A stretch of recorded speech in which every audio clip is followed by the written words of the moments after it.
out here again working on the Super Adventure. I'm gonna have a big work day today, trying to film probably 5 parts, I think it's gonna be, of basically finishing up the build for this thing. Summer or spring, hopefully, is right around the corner here in upstate New York, so I'm gonna try to get the last of this build done and have it prepped for the very first day that there's no salt on the road so I can start riding.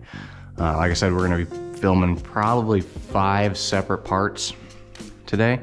Got them kind of broken out in the different, major categories of parts and pieces. I don't think it would be very entertaining to try to do a single video for each individual piece because they're, by themselves not terribly exciting to watch. Going through it all, we're going to be putting on the fully ceramic coated stainless steel arrow headers, removing the stock header system, getting rid of the cat and all that. The last video we went through and pulled out the DB killers from the end of the Akrapovic system. So now we're going to be fully free flowing once we get that arrow system on there. After that, we'll be pulling the tank and the whole bike apart so we can dig in and rip out the stock SAS system, replace it with all the Rottweiler removal stuff, so block out plates, fuel dongles and whatnot. After the Rottweiler stuff, we'll be going through and hitting kind of the top of the bike, doing heated grips, new levers, new short levers, double take mirrors and a ram mount, to kind of get the top end done. After that, we'll be going through and putting a little bit of protection on the bike, doing case covers from R&G, putting those on the side in case it tips over. Really heavy bike, I don't want it landing on a rock and punching a hole in the side of the engine case.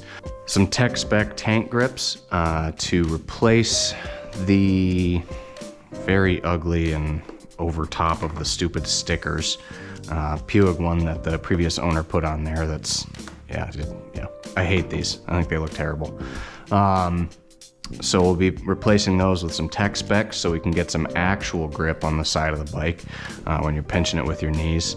After that, we'll be finishing it up with headlight protector. Since we are going up to Alaska with this along the Dalton Highway, I don't want any rocks kicking up off the big oil rigs up there and punching a hole through my pretty headlight there. So we got a headlight protector, GPS mount for the top of the bike, and higher windshield and some Cycra handguards up there. So we'll be going through and putting all those on there today, hopefully. I don't think I'm gonna leave the garage until everything's done. Yeah, so let's get at it.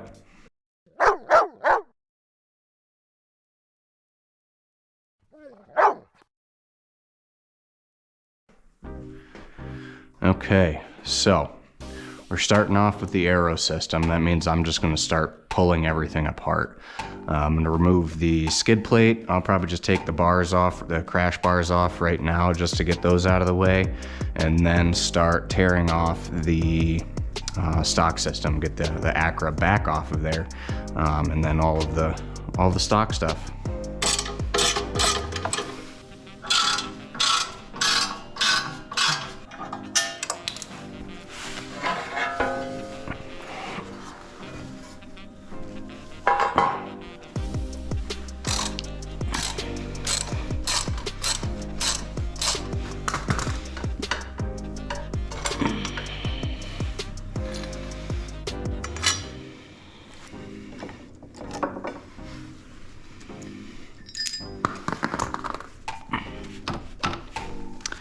It looks like that's what holds on the kickstand bracket as well. So I'm gonna put this bolt back in there just on the off chance I'm dumb enough to forget about that and try to lean it up on the kickstand, because that other bolt up front holding the other half it on is about half the size of this. And that is all I need, is to have this damn thing cave the kickstand out. Oh, it's kind of wiggly. Okay, skid plate's off. I'm gonna finish taking off the bars now.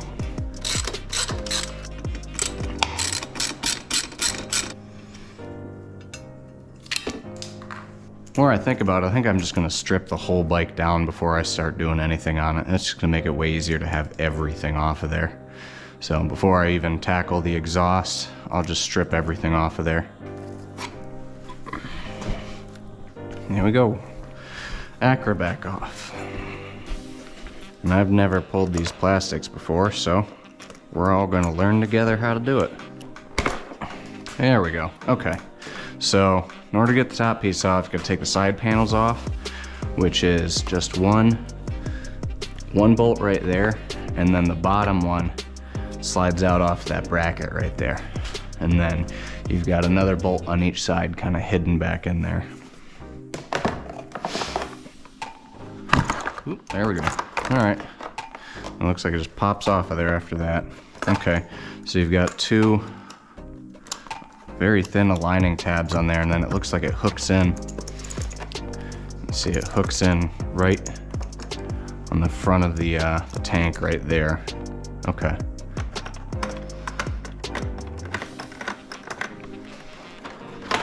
There we go. Okay.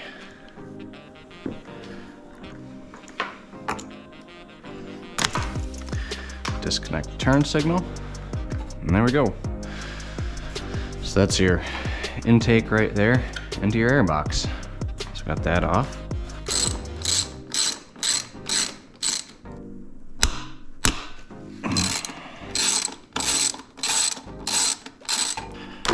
There we go. Breather line is off, and then we can pull that breather line off of there. So you unplug the wire running to your electronic fuel lock, and then unplug this guy. Now we're gonna turn off the fuel on the bottom, unplug everything down there, and we should be able to pull the tank at that point. As is tradition, it's full of fuel, so it's gonna be very heavy, which I'm very excited for. So let's get going.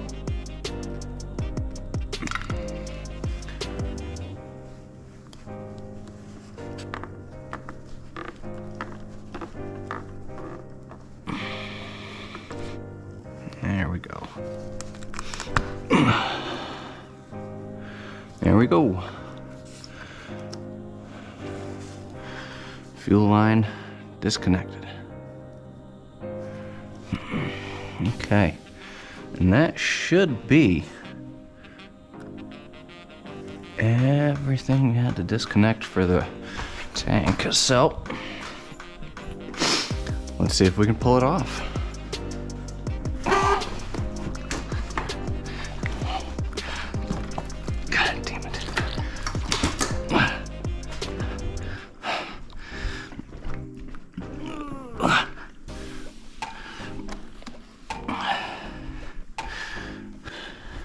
Pro tip, don't do this with it full of fucking fuel.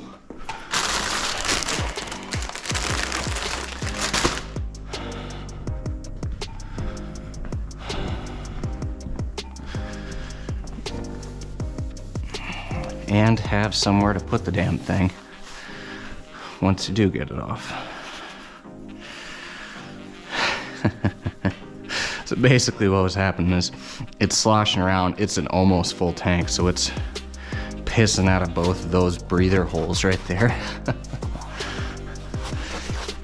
And I'm an idiot and didn't have anywhere set up to put the damn thing. Luckily, it'll sit just like that on a sawhorse, but unluckily, I am covered in gasoline now. But now, we pull the air box.